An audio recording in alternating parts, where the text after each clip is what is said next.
السلام علیکم ورحمۃ اللہ وبرکاتہ۔ بسم اللہ الرحمن الرحیم۔ نحمده ونصلی علی رسوله الکریم، اما بعد، قال اللہ تبارک وتعالی فی کلامہ المجید: اعوذ باللہ من الشیطان الرجیم، بسم اللہ الرحمن الرحیم۔ کیف تکفرون باللہ وقد کنتم امواتا فاحیاکم ثم یمیتکم ثم یحییکم ثم الیہ ترجعون۔ وقال تعالی فی مقام آخر: اعوذ باللہ من الشیطان الرجیم، ان اللہ وملائکتہ یصلون علی النبی یا ایہا الذین آمنوا صلوا علیہ وسلموا تسلیما۔ صدق اللہ العظیم۔ وقال النبی صلی اللہ علیہ وسلم: الانبیاء احیاء فی قبورہم یصلون۔ وفی روایت عن موضوع آخر قال: من صلی علی واحدۃ صلی اللہ علیہ عشرا، او کما قال علیہ الصلاۃ والسلام۔ اللہم صلی علی سیدنا و مولانا محمد وعلی آل سیدنا و مولانا محمد وبارک وسلم۔ اللہم صلی علی سیدنا و مولانا محمد وعلی آل سیدنا و مولانا محمد وبارک وسلم۔ اللہم صلی علی سیدنا و مولانا محمد وعلی آل سیدنا و مولانا محمد وبارک وسلم۔ بلغ العلا بکمالہ کشف الدجی بجمالہ، بلغ العلا بکمالہ کشف الدجی بجمالہ، حسنت جمیع خصالہ صلوا علیہ وآلہ۔ اللہم صلی علی سیدنا و مولانا محمد وعلی آل سیدنا و مولانا محمد وبارک وسلم۔ معزز بزرگوں اور دوستوں، عزیز ساتھیوں اور نوجوان بھائیوں، قرآن کریم میں اللہ رب العزت نے ارشاد فرمایا: کیف تکفرون باللہ وقد کنتم امواتا۔ تم اللہ رب العزت کا انکار بھلے کیسے کر سکتے ہو، جب کہ غور کرو کائنات میں اور اپنی تخلیق میں کہ اللہ تعالیٰ نے تم کو ابتدا میں بے جان بنایا، نطفے اور پانی کی شکل میں، پھر اس کے بعد اللہ تعالیٰ نے تمہیں زندہ کیا رحم مادر میں اور دنیا کی زندگی میں، پھر اس کے بعد اللہ تعالیٰ تمہیں موت دیں گے، پھر اس کے بعد اللہ تعالیٰ تمہیں پھر سے زندہ کریں گے، پھر اس کے بعد تم سب کو اللہ رب العزت کی جانب لوٹایا جائے گا۔ دوسری جگہ دوسری آیت میں اللہ رب العزت ارشاد فرماتے ہیں: ان اللہ وملائکتہ یصلون علی النبی یا ایھا الذین آمنوا صلوا علیہ وسلموا تسلیما۔ جس کا مطلب یہ ہے کہ اے ایمان والو، بے شک اللہ تعالی اور اللہ تعالی کے فرشتے نبی پر صلات بھیجتے ہیں، نبی پر صلات بھیجتے ہیں۔ چنانچہ اے ایمان والو، تم سب نبی پر صلات بھیجو اور سلام بھیجو۔ حدیث میں حضور اکرم صلی اللہ علیہ وسلم نے ارشاد فرمایا، ایک حدیث میں فرمایا: الانبیاء احیاء فی قبورہم یصلون، کہ سارے نبی اپنی اپنی قبروں میں زندہ ہوتے ہیں اور نماز پڑھتے ہیں، عبادت کرتے ہیں۔ دوسری جگہ دوسرے موضوع کے تعلق سے حدیث میں ارشاد فرمایا: من صلی علی واحدۃ صلی اللہ علیہ عشرا، کہ جو شخص مجھ پر ایک مرتبہ صلات بھیجتا ہے تو اللہ تعالیٰ اس پر 10 مرتبہ صلات بھیجتے ہیں۔ اسی طرح کی ایک اور حدیث میں دوسری جگہ فرمایا، جو مجھ پر ایک مرتبہ صلاۃ بھیجتا ہے صلی اللہ علیہ سبعین، اللہ تعالیٰ اس پر 70 مرتبہ صلاۃ بھیجتے ہیں۔ قرآن کریم کی ان دونوں آیتوں سے اور اللہ کے نبی صلی اللہ علیہ وسلم کے ارشادات مبارک سے ہمیں دو باتیں بنیادی طور پر پتہ چلی، ایک مرنے کے بعد کی زندگی کا بیان، اور دوسرا ہمارے اور آپ کے نبی آقا نامدار تاجدار مدینہ حضرت محمد مصطفیٰ صلی اللہ علیہ وسلم پر صلاۃ بھیجنے کا بیان، صلاۃ و سلام بھیجنے کا بیان۔ دو باتیں ہمیں ان آیات اور ان ارشادات سے معلوم ہوئیں، چنانچہ آج انشاءاللہ تعالی یہ دو باتیں بتلائی جائیں گی۔ پہلی بات کہ مرنے کے بعد کی زندگی، بطور خاص انبیاء کرام کی زندگی، پھر اس میں بھی بطور خاص ہمارے اور آپ کے نبی آقا نامدار تاجدار مدینہ حضرت محمد مصطفیٰ صلی اللہ علیہ وسلم کی زندگی دنیا سے وفات پا جانے کے بعد۔ ایک عنوان یہ ہے جو گزشتہ جمعہ سے مسلسل ہے، اور اس جمعہ کو اس کا دوسرا اور آخری حصہ ہے۔ دوسرا، حضور اکرم صلی اللہ علیہ وسلم پر صلاۃ و سلام، یہ انشاءاللہ تعالی آئے گا۔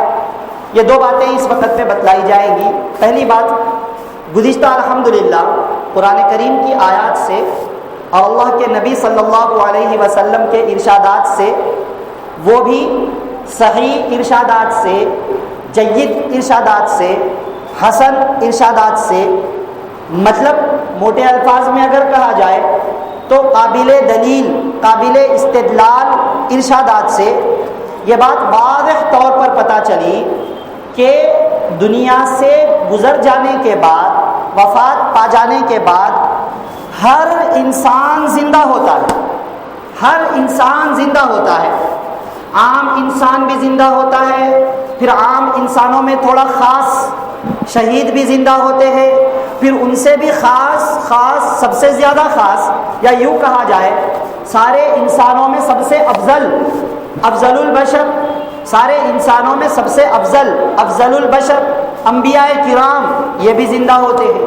پھر ان انبیاء کرام میں بھی سب سے زیادہ افضل حضرت محمد مصطفیٰ صلی اللہ علیہ وسلم، یہ بھی حیات ہوتے ہیں۔ واضح طور پر یہ بات ہمارے سامنے آ گئی۔ اب اس کے بعد اگر کوئی شخص انبیاء کرام کے اپنی اپنی قبرہائے مبارکہ میں حیات ہونے کا انکار کرے تو وہ باجماع امت، باجماع اہل السنتی والجماعت، وہ ہدایت پانے والی جماعت سے باہر ہے، 73 فرقوں میں سے 72 فرقوں میں داخل ہے۔ اہل السنتی والجماعت، سنت نبی اور جماعت صحابہ کے طریقے پہ چلنے والوں میں اس کا شمار ہرگز نہیں ہو سکتا ہے، کیونکہ یہ اجماعی عقیدہ ہے۔ اس عقیدے کا اگر کوئی صاف الفاظ میں یوں انکار کر دے کہ انبیاء کرام، اور یوں کہہ دے کہ انبیاء کرام اپنی قبروں میں حیات نہیں ہوتے ہیں، تو اس کا شمار حق جماعت کے اندر نہیں کیا جا سکتا ہے۔ یہ بات واضح طور پر پتہ چلی۔ اب یہاں پر چند سوالات ہوتے ہیں وفات کے بعد حیات کے سلسلے میں۔ گزشتہ کی بات سے یہ خلاصہ ہمارے سامنے آیا تھا کہ سب زندہ ہیں، سب زندہ ہیں، جیسا کہ قرآن کی آیات سے پتہ چلا اور اللہ کے نبی صلی اللہ علیہ وسلم کے ارشادات سے پتہ چلا، زندہ سب ہوتے ہیں۔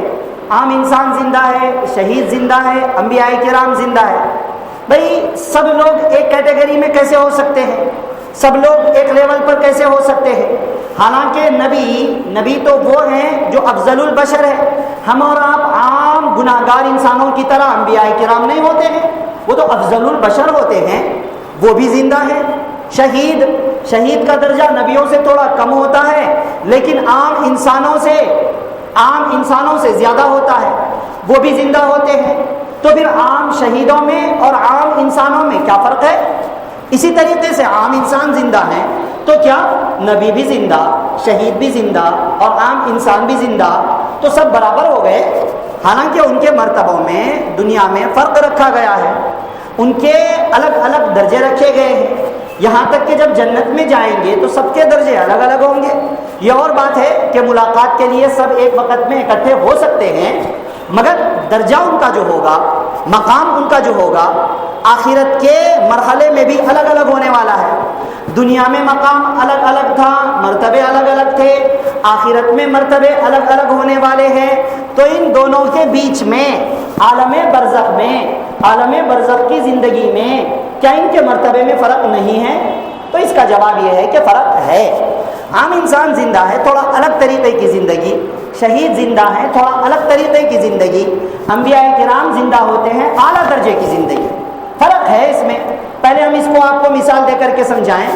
انسان کا جسم ہے نا، انسان کے جسم میں اللہ رب العزت نے مختلف قسم کے حصے رکھے ہیں، مختلف قسم کے اعضاء رکھے ہیں۔ مثال کے طور پر انسان کے جسم میں ہاتھ ہے، ہاتھ میں انگلیاں ہیں اور گٹے ہیں جس کے اندر مضبوطی ہوتی ہے، پھر انگلیوں کے پوروے ہیں، یہ پوروے انگلیوں کے آگے ناخن کے پاس کا حصہ چمڑے والا پوروے ہوتے ہیں۔ اسی طریقے سے انسان کے جسم میں ایک حصہ ہونٹ ہے، اسی طریقے سے انسان کے جسم میں ایک حصہ ایڑیاں ہوتی ہیں۔ اب انسان پورا زندہ ہے، زندگی میں، دنیا کی زندگی میں جب تک روح ہوتی ہے، انسان کے ہونٹوں میں بھی زندگی ہے، انسان کے پیروں کی ایڑیوں میں بھی زندگی ہے، انسان کے انگلیوں کے پورووں میں بھی زندگی ہے، پورے جسم میں زندگی ہے، اللہ رب العزت نے رکھی ہے۔ مگر زندگی میں فرق ہے۔ جتنی حیات کا احساس ایڑی میں جتنا ہوتا ہے، اس سے زیادہ انگلیوں کے پورووں میں ہوتا ہے، پھر انگلیوں کے پورووں میں جتنا ہوتا ہے اس سے زیادہ ہونٹ میں ہوتا ہے۔ اس کو آپ یوں سمجھیے کہ اگر کوئی چیز اچانک ایڑی کو لگ جائے، فوراً انسان کو اتنا زیادہ درد نہیں ہوتا ہے جتنا اگر کوئی چیز انگلیوں کے پورووں کو چبھ جائے تو درد ہوتا ہے، اور جتنا درد انسان کو ہونٹوں پر کسی چیز کے چبھنے سے ہوتا ہے اتنا درد پورووں میں اور ایڑیوں میں چبھنے سے نہیں ہوتا ہے۔ کیوں؟ زندگی سب جگہ پر ہے، لیکن زندگی میں فرق ہے۔ ہونٹوں میں تھوڑا زیادہ ہے، انگلیوں میں، پورووں میں اس سے تھوڑا کم، لیکن ایڑیوں سے تھوڑا زیادہ ہے۔ اس طریقے پر اللہ رب العزت نے فرق رکھا ہے ہر چیز کے اندر۔ اسی طریقے سے حیات کی زندگی، عالم برزخ کی حیات، اس میں بھی فرق ہے۔ عام انسان زندہ ہے، اس کا مطلب یہ ہے کہ عام انسان دنیا کے اعتبار سے وفات پا گیا، عالم برزخ میں وہ زندہ ہے، مطلب اصل روح زندہ ہے، جسم اس کے تابع ہے۔ ہو سکتا ہے کہ اس کا جسم باقی رہے، اور ہو سکتا ہے کہ اس کا جسم باقی نہ رہے، پورا گل جائے، سڑ جائے، ہو سکتا ہے۔ تو عام انسان زندہ ہے، لیکن اس کے جسم کے محفوظ رہنے کی کوئی گارنٹی نہیں ہے۔ اسی طریقے پر عام انسان زندہ تو ہے، لیکن دنیا سے اس کا تعلق ٹوٹ گیا، بہی مانا کہ اس کی جو بیوی تھی اس کے مر جانے کے بعد عدت گزار کر کے کسی دوسرے انسان کے لیے جائز ہو جائے گی، اور اس کا جو مال تھا وہ مال بھی اس کے مرنے کے بعد اس کے وارثین کو مل جائے گا۔ لاجک اس میں کیا ہے؟ انسان جب تک زندہ ہوتا ہے نا، تب تک دنیا کے اعتبار سے جب تک انسان زندہ ہوتا ہے تب تک اس کی بیوی سے کسی اور مرد کو نکاح جائز نہیں ہے۔ جب تک انسان زندہ ہوتا ہے دنیا میں تب تک اس کا مال میراث میں تقسیم نہیں ہوگا۔ اگر وہ دے دے کسی کو تو ہدیہ کہلائے گا، گفٹ کہلائے گا، لیکن میراث نہیں کہلائے گا۔ جب تک انسان مالک ہے تب تک کوئی اور مالک نہیں ہو سکتا ہے۔ تو وہ قبر کے اعتبار سے زندہ ہے، دنیا کے اعتبار سے زندہ نہیں ہے۔ زندہ نہیں ہے تبھی تو اس کی بیوی دوسرے کے لیے حلال ہو گئی اور اس کا مال دوسرے کے لیے تقسیم ہو گیا میراث میں۔ تو عام انسان کی زندگی میں جسم محفوظ رہنے کی کوئی گارنٹی نہیں، نمبر ایک۔ نمبر دو، عام انسان کی بیویاں دوسروں کے لیے عدت گزارنے کے بعد حلال ہو جاتی ہیں۔ نمبر تین، عام انسان کا مال میراث میں تقسیم ہو جاتا ہے۔ یہ ہے عام انسان کی زندگی۔ بس زندگی ہے تو ہے روحانی اعتبار سے، اور بس دنیا سے اس کا دنیا والا کنیکشن نہیں، دنیا والے احکام اس کے اوپر نافذ نہیں ہوں گے۔ شہید کی طرف آئیے، اب شہید بھی زندہ ہوتے ہیں۔ دو باتوں میں شہید عام انسان کی طرح ہے۔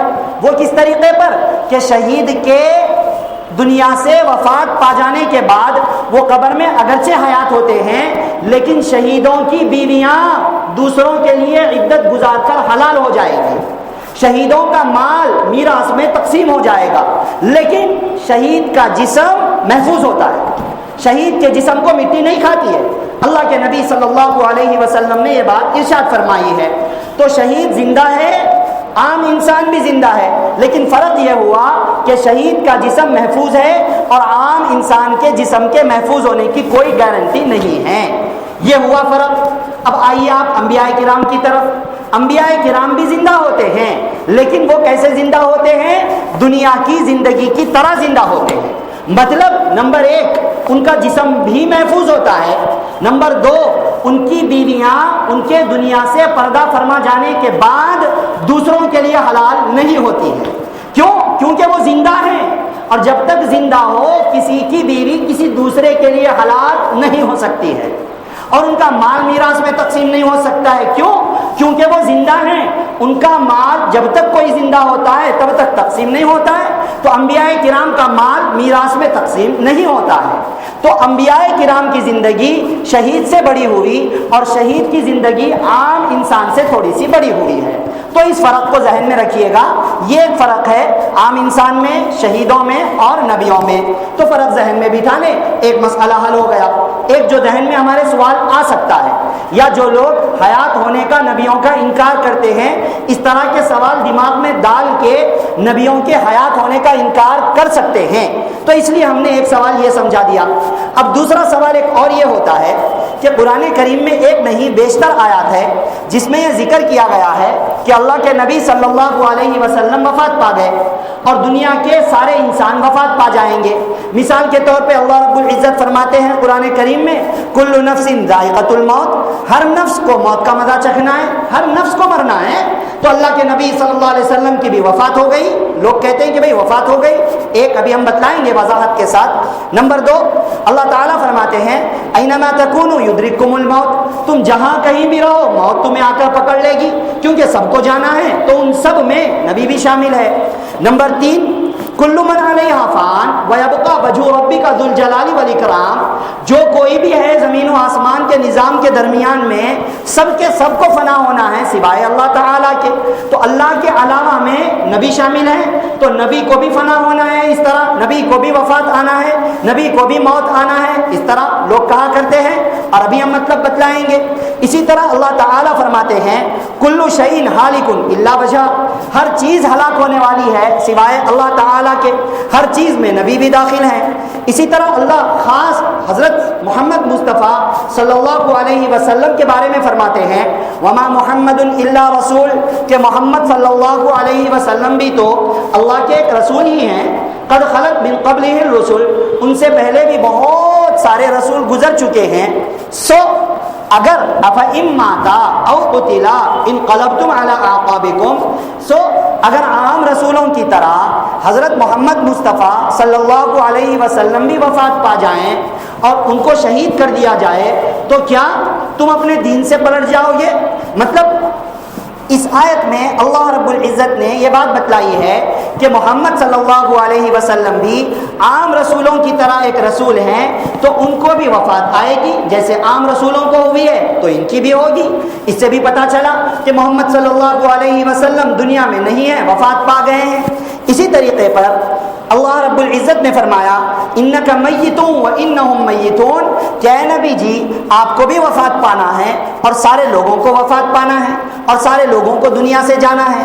خود حضرات صحابہ کرام کے بارے میں ابھی ہم نے سنا، آپ صلی اللہ علیہ وسلم کے وفات کے واقعے میں جب آپ صلی اللہ علیہ وسلم کے وفات کی خبر صحابہ کرام کو ملی تو کیسی حالت اور کیسا عالم صحابہ کرام کے اوپر طاری ہو چکا تھا کہ کوئی اپنے ہوش میں نہیں ہے، کوئی بے ہوش ہو گئے ہیں، کوئی کونے میں بیٹھے ہوئے ہیں، کوئی گمسم ہو چکے ہیں۔ کیونکہ آپ صلی اللہ علیہ وسلم وفات پا چکے ہیں۔ اگر آپ صلی اللہ علیہ وسلم حیات ہوتے تو صحابہ کرام کو ایسی حالت کیوں پیش آتی؟ اس سے پتہ چلا کہ آپ صلی اللہ علیہ وسلم وفات پا گئے، حیات نہیں ہے۔ اسی طریقے پر اور بھی بہت ساری چیزیں ہیں، ان سب سے کل ملا کر یہ پتہ چلا سب فنا ہونے والے ہیں، سب ہلاک ہونے والے ہیں، سب کو مرنا ہے، حیات کوئی بھی نہیں ہوتا ہے۔ یہ آیتوں کو پیش کر کے بعض حضرات یہ کہتے ہیں کہ انبیاء کرام قبر میں بھی حیات نہیں ہیں۔ تعجب کی بات ہے، کہاں کی مٹی کہاں کا روڑا، ہم کہتے ہیں نا بار بار، کہاں کی مٹی کہاں کا روڑا، بھانمتی نے کنبا جوڑا۔ بھائی اللہ تعالیٰ قرآن کی آیتوں میں کیا فرما رہے ہیں؟ اور آپ کیا کہہ رہے ہو؟ اللہ تعالیٰ یہ فرمانا چاہتے ہیں دنیا میں کوئی بھی باقی رہنے والا نہیں ہے، سب کو فنا ہونا ہے، سب کو وفات آنا ہے۔ دنیا میں جو اللہ تعالیٰ نے ایک مرتبہ جسم اور روح کو ایک ساتھ دے کر کے بھیجا ہے، ایک مرتبہ تو ایسا ضرور ہوگا کہ ہر ایک کے جسم سے دنیا کے اعتبار سے روح نکل جائے گی۔ اللہ یہ فرماتے ہیں ان آیتوں میں یہ کہا گیا ہے کہ قبروں میں انبیاء کرام حیات نہیں ہوتے ہیں، پوری آیتوں میں، بلکہ یہ آیتیں تو چند ہم نے پڑھی ہیں، اس کو آپ سامنے رکھو اور آیات کو سامنے رکھو اور پورے احادیث کو سامنے رکھو۔ پورے احادیث کے ذخیرے میں چاہے صحیح حدیث آپ لے لیں، چاہے ضعیف حدیث آپ لے لیں، ایک بھی حدیث میں یا ایک بھی آیت میں یہ بتلا دیں کہ اللہ نے یہ فرمایا ہو کہ دنیا سے وفات پانے کے بعد قبر میں کوئی زندہ نہیں ہوتا ہے۔ یہ اللہ نے کہاں فرمایا؟ دونوں الگ الگ میٹر ہیں، دونوں الگ الگ چیزیں ہیں۔ دنیا میں وفات کا ہونا الگ ہے، پھر قبر میں زندگی کا ملنا الگ ہے، دونوں باتیں الگ ہیں۔ تو ان آیتوں میں دنیا کی وفات کا ذکر ہے، ہم مانتے ہیں اور پورے مسلمان مانتے ہیں۔ بھئی جب صحابہ نے اس کو تسلیم کیا، حضرت عمر جو انکار کرتے تھے، لیکن حضرت ابوبکر صدیق رضی اللہ عنہ کی تقریر کے بعد انہوں نے بھی مان لیا کہ دنیا کے اعتبار سے آپ صلی اللہ علیہ وسلم وفات پا چکے ہیں، اور آپ صلی اللہ علیہ وسلم کے جسم مبارک سے وقتی طور پر دنیا کے لحاظ سے آپ کی روح مبارک کا تعلق ٹوٹ چکا ہے۔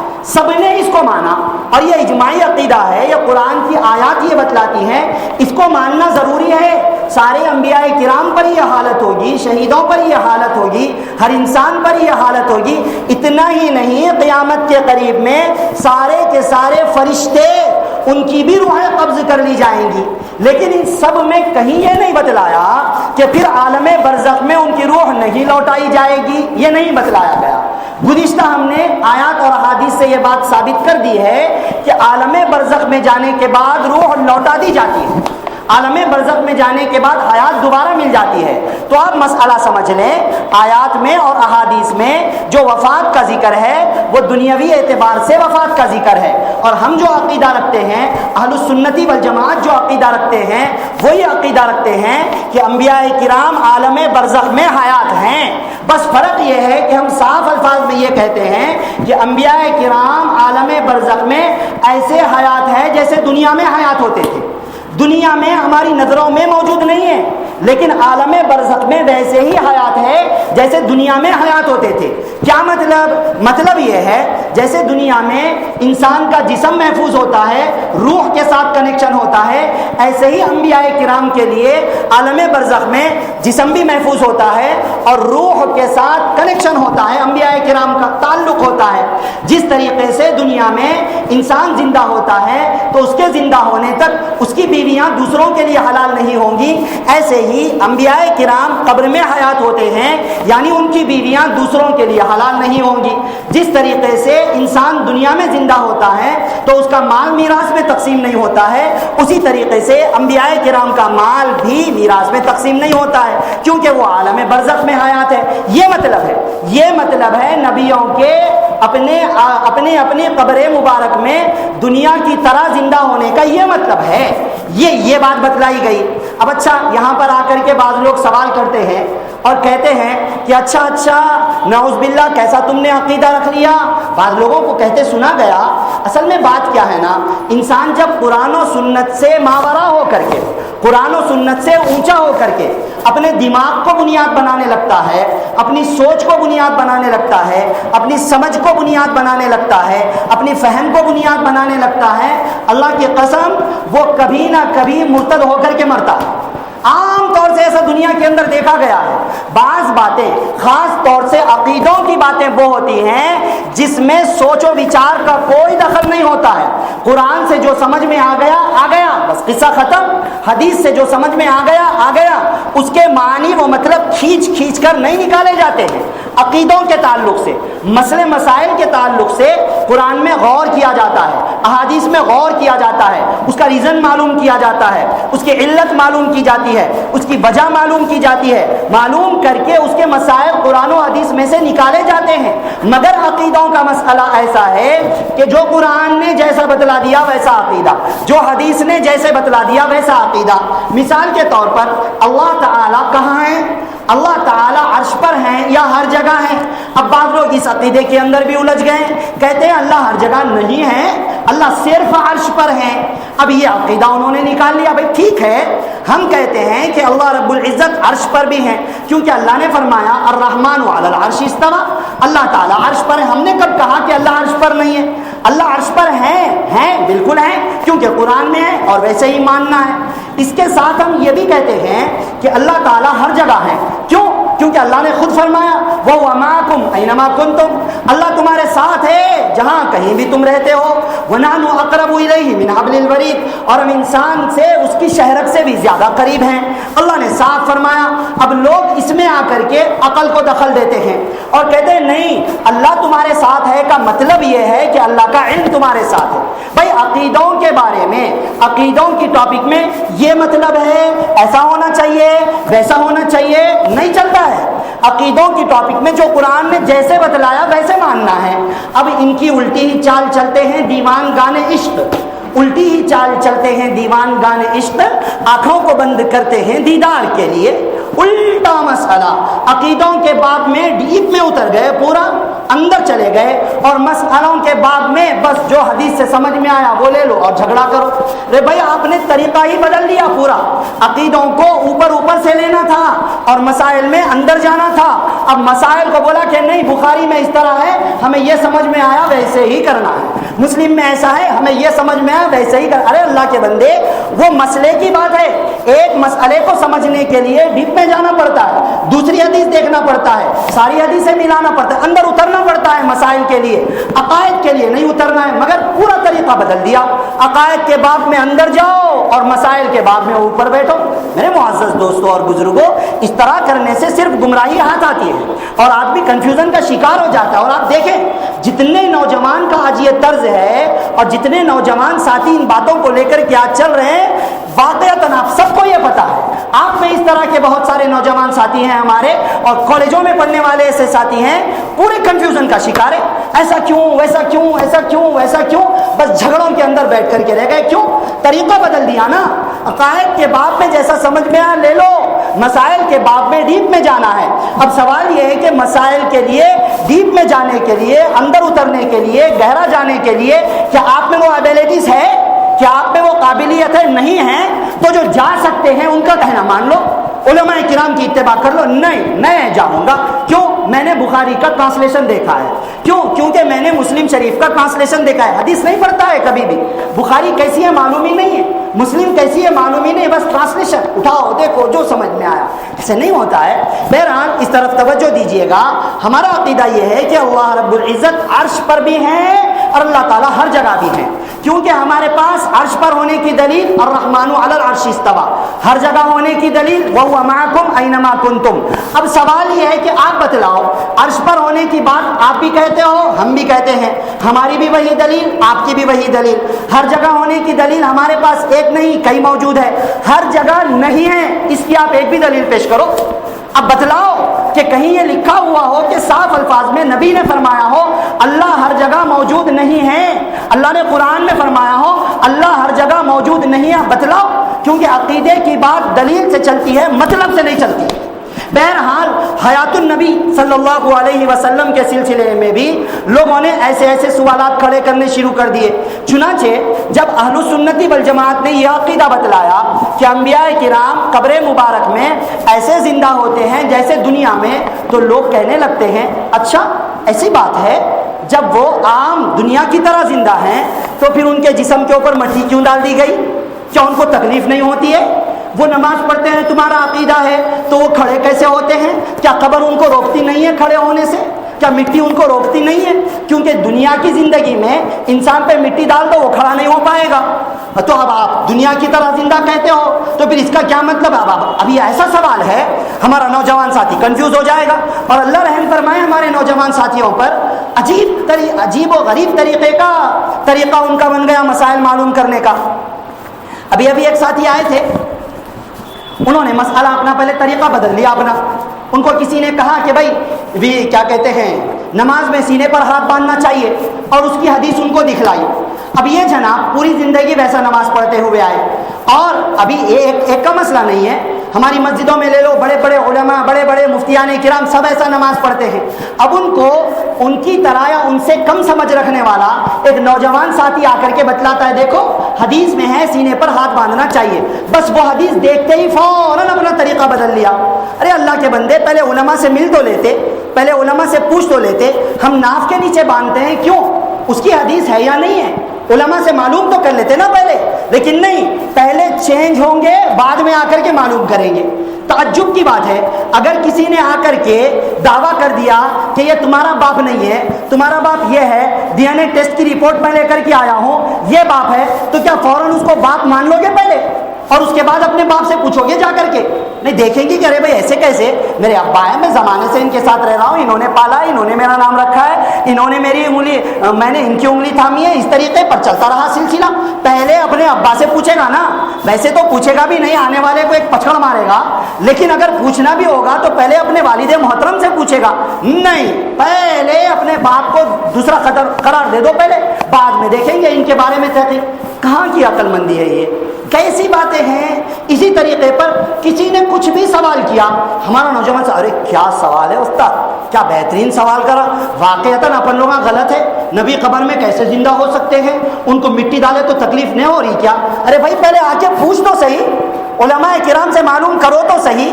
آپ کا یہ عقیدہ ہے تو اس کو ایکسپلین کرو, اس کو مینشن کرو, اس کا مطلب سمجھاؤ. سمجھائیں گے تو جو ہماری بات ہے زمانے سے چل رہی ہے اور صحیح بھی ہے, تو اس کو چھوڑنے کی کیا ضرورت ہے؟ زمانے سے چل رہی ہے اور صحیح بھی ہے تو چھوڑنے کی کیا ضرورت ہے؟ اب ایک طریقہ جو زمانے سے نہیں چل رہا ہے لیکن ہے حدیث میں, اس کو ٹرانسلیشن دکھا, بس مان لو فورے. ارے بھائی کیا وہ حدیث علماء نے نہیں پڑھی تھی, 15 سال زندگی کے لگا دیے, ان کے سامنے نہیں آئی تھی وہ, پھر بھی کیوں نہیں لیا انہوں نے؟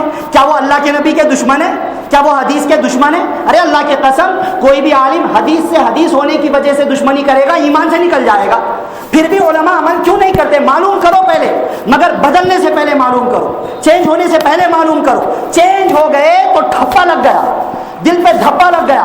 اب بات سمجھنے میں دشواری ہوتی ہے, کانوں پر پردے پڑ گئے, دل کے اوپر پردے پڑ گئے, آنکھوں پر اللہ رب العزت نے پردہ ڈال دیا, بات نہیں سمجھ میں آئے گی. اس لیے پہلے معلوم کرنا چاہیے. اب یہ کیسا سوال ہے, آپ دیکھو کبھی کبھی بدن کے رونگٹے کھڑے ہو جاتے ہیں, طرح طرح کے سوال. ایک بیوقوف انسان کہنے لگا کہ موسیٰ علیہ السلام قبر میں نماز پڑھ رہے تھے, نعوذ باللہ وہ قبر تھا یا کوئی 5 اسٹار ہوٹل کہ جس میں وہ نماز پڑھ رہے تھے. ارے اللہ کے بندے, جو تجھے سمجھ میں نہیں آ رہا ہے اس کا انکار کیسے کر سکتا ہے؟ اللہ کے نبی کا ارشاد ہے تو ہے, ختم ہو گئی بات. عقیدے کی بات ہے, ماننا ہے, چاہے عقل میں آؤ نہ آؤ. اللہ رب العزت کا چہرہ ہے قرآن میں ہے, اللہ تعالیٰ کا ہاتھ ہے قرآن میں ہے, اللہ تعالیٰ کی پنڈلی ہے قرآن میں ہے, اللہ چلتے ہیں احادیث میں ہے, اللہ دوڑتے ہیں احادیث میں. لیکن کیا مطلب نہیں سمجھ میں آئے گا. ماننا ہے صرف, عقیدہ رکھنا ہے صرف. اگر سوچنے لگے ارے چہرہ ہمارے چہرے کی طرح ہوگا, ایمان سے نکل گیا. چلنا ہمارے چلنے کی طرح ہوگا, ایمان سے نکل گیا. ارے اگر نہیں ہوگا تو کیسے ہوگا, کیوں ہوگا؟ سوچتے سوچتے سوچتے معزز دوستوں, بزرگوں, عزیز ساتھیوں, نوجوان بھائیوں, مرتد ہو جائے گا, مرتد ہو جائے گا, ایمان سے نکل کر مرے گا. کیونکہ عقیدوں کے باپ میں ڈیپ میں نہیں جانا ہے. اب سوال کر دیا کہ اللہ کے نبی اگر قبر میں دنیا کی طرح زندہ ہیں, مٹی ڈالیں گے تو تکلیف نہیں ہوگی کیا؟ بھائی کم سمجھ ہے, سمجھ کم ہے تو سمجھ میں نہیں آئے گا. علماء سے پوچھو, معلوم کرو, اعتراض مت کرو, آبجیکشن مت کرو. بعض اوقات کیا ہوتا ہے نا, کوئی معلوم کرتا ہے, مقصد اس کا ہوتا ہے پوچھنا, اور بعض اوقات لوگ بحث کرنے کے لیے آتے ہیں, مقصد ہوتا ہے منانا. منانے کے لیے کوئی بات اگر پوچھی جائے کبھی سمجھ میں نہیں آئے گی, سمجھنے کے لیے کوئی بات پوچھی جائے سمجھ میں آئے گی. اللہ تعالیٰ دل میں ڈالیں کہ سچی طلب کی ضرورت ہے, نماز پڑھ کے آؤ, 2 رکعت نماز پڑھ کے اللہ سے مانگ کر کے آؤ, اے اللہ میرے بات سمجھ میں نہیں آ رہی ہے, میں کنفیوژن کا شکار ہو گیا ہوں, اے اللہ کہیں میرا ایمان نہ ختم ہو جائے, اے اللہ کہیں میں حالت ارتداد پر نہ مر جاؤں, اے اللہ میں شکوک و شبہات کا شکار ہو گیا, اے اللہ بس آپ مجھے سمجھا دیجیے, اب آپ مجھے سمجھا دیجیے. ابھی حال کی بات ہے, ایک صاحب رمضان المبارک میں ہمارے پاس آئے، بہت غور کیا کرتے تھے قرآن کریم میں، اپنی جانب سے ٹرانسلیشن پڑھا کرتے تھے، یہ کیا وہ کیا، اتنا اپنی جانب سے، کسی سے مشورہ نہیں، کسی کی رہنمائی نہیں۔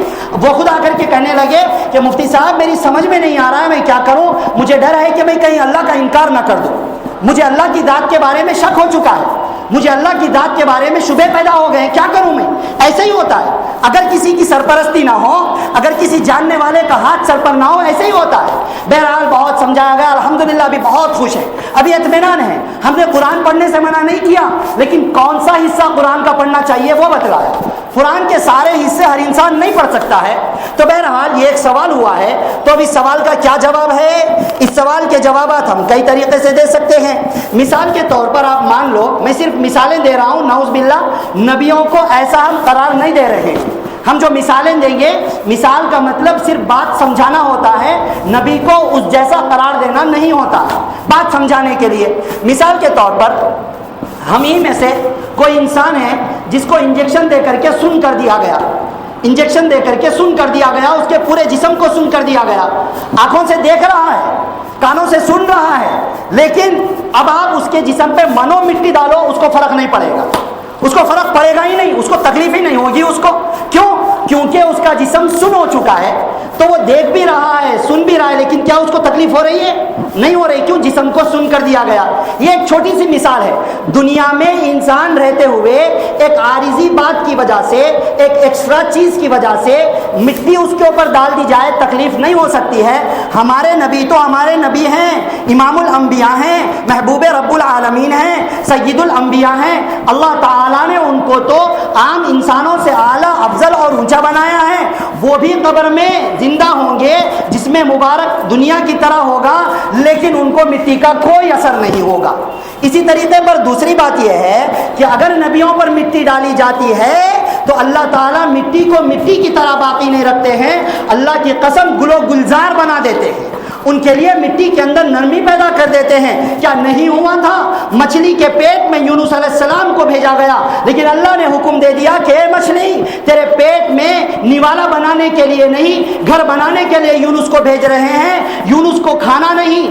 آگ میں حضرت ابراہیم علیہ السلام کو ڈالا گیا، لیکن اللہ نے حکم دے دیا کہ اے آگ، ابراہیم کو جلانا نہیں۔ چھری لے کر کے حضرت اسماعیل علیہ السلام پر لگ دی گئی، لیکن اللہ نے چھری کو حکم دے دیا کہ اے چھری، تجھے کاٹنا نہیں ہے۔ اسی طریقے سے ہمارے نبی حضرت محمد مصطفیٰ صلی اللہ علیہ وسلم اور سارے انبیاء کرام، اگرچہ قبر میں ان کو رکھا گیا ہے، لیکن اس کے باوجود اللہ نے قبر کو اور مٹی کو حکم دے دیا کہ ان کو گلانا اور سڑانا نہیں، ان کو گلانا اور سڑانا نہیں ہے، ان کے لیے گلے گلزار بن جاؤ۔ اسی طریقے پر ایک اور جواب اس کا آپ سمجھ لیجئے۔ عام ایمان والے کے لیے اللہ کے نبی صلی اللہ علیہ وسلم نے ارشاد فرمایا، عام ایمان والے کے لیے اللہ کے نبی صلی اللہ علیہ وسلم نے ارشاد فرمایا کہ عام ایمان والے کی قبر کو اللہ تعالی حد نظر تک وسیع کر دیتے ہیں۔ وہ ہوتا ہے بظاہر قبر میں، لیکن حقیقت میں وہ بہت بڑے ایک تا حد نظر کھلے میدان کی طرح اللہ تعالیٰ اس کے لیے آرام کی جگہ کا انتظام فرما دیتے ہیں۔ عام ایمان والے کا یہ حال ہے تو کیا امام الانبیاء کو تکلیف ہوگی؟ نعوذ باللہ من ذالک۔ ایسا سوچنے والے کے ایمان میں کمزوری ہے، ایسا سوال کرنے والے کے ایمان میں کمزوری ہے۔ اسی طریقے پر آپ لے لیں، اسی طرح ایک انسان سوتا ہے، مثال کے طور پر ہم دیکھتے ہیں کہ انسان سویا ہوا ہے ہمارے سامنے، اب وہ خواب دیکھ رہا ہے۔ خواب میں کہاں ہے جناب؟ خواب میں کبھی امریکہ میں ہے، کبھی لندن میں ہے، کبھی سعودی عربیہ میں ہے، کبھی کہیں آسمانوں پر ہے، کبھی ہواؤں میں، کہاں کہاں جا کر کے آ رہا ہے؟ کہاں وہ ہے؟ صرف ایک جگہ پر، لیکن اس کو کیا کوئی فیل ہو رہا ہے ظاہر دنیا کے اعتبار سے؟ نہیں، پوری دنیا میں وہ گھوم کر کے آ رہا ہے۔ ایک عام دنیا کی نیند کی مثال یہ ہے، تو انبیاء کرام تو زندہ ہوتے ہیں، اللہ رب العزت ان کا اکرام نہیں فرمائیں گے، ان کے لیے اللہ تعالیٰ ان کی قبروں کو وسیع نہیں فرمائیں گے۔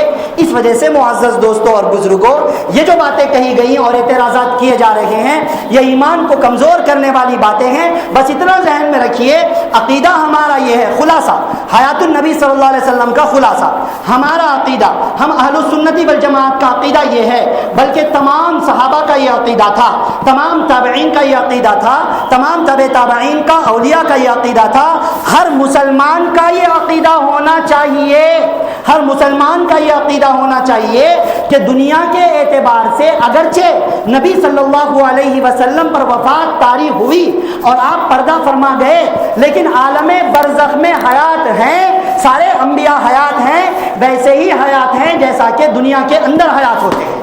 بس فرق یہ ہے کہ دنیا میں ہماری نظروں میں پہلے دنیا میں جیسے رہا کرتے تھے ویسے موجود نہیں ہیں، مگر اپنی قبروں میں انبیاء کرام دنیا کی طرح یقیناً حیات ہیں۔ یاد رکھیں، بلغ العلا بکمالہ کشف الدجا بجمالہ حسنت جمیع خصالہ صلو علیہ وآلہ۔ فرمانے والے نے، کہنے والے نے کہا کہ آپ صلی اللہ علیہ وسلم اپنے کمال مرتبے کی وجہ سے بلندیوں بلندیوں بلندیوں پر پہنچ گئے۔ فرمایا کشف الدجا بجمالہ، آپ کے حسن کی وجہ سے، آپ کی خوبصورتی کی وجہ سے ساری تاریکیاں چھٹ گئیں۔ فرمایا حسنت جمیع خصالہ، آپ صلی اللہ علیہ وسلم کے سارے اوصاف، سارے کمالات عمدہ، بہت عمدہ، بہت عمدہ ہے۔ اے ایمان والو، ادھر ادھر کی بحثوں میں نہ الجھو، بس اتنا سمجھ لو، صلو علیہ وآلہ، ایک مرتبہ درود پڑھ لیں، اللہم صلی علی سیدنا و مولانا محمد وعلی آل سیدنا و مولانا محمد وبارک وسلم۔ بہرحال آج کا دوسرا حصہ تھا درود شریف کے احکام، فضائل وغیرہ، وہ پھر رہ چکا ہے۔ انشاءاللہ تعالیٰ اگلے جمعہ سے اس کو شروع کریں گے انشاءاللہ تعالیٰ۔ اللہ تعالیٰ مجھے اور آپ تمام احباب کو عمل سے متعلق باتوں پر عمل کرنے، بچنے سے متعلق باتوں سے بچنے اور عقیدے سے متعلق باتوں پر عقیدہ رکھنے کی توفیق نصیب فرمائے۔ آمین وآخر دعوانا ان الحمدللہ۔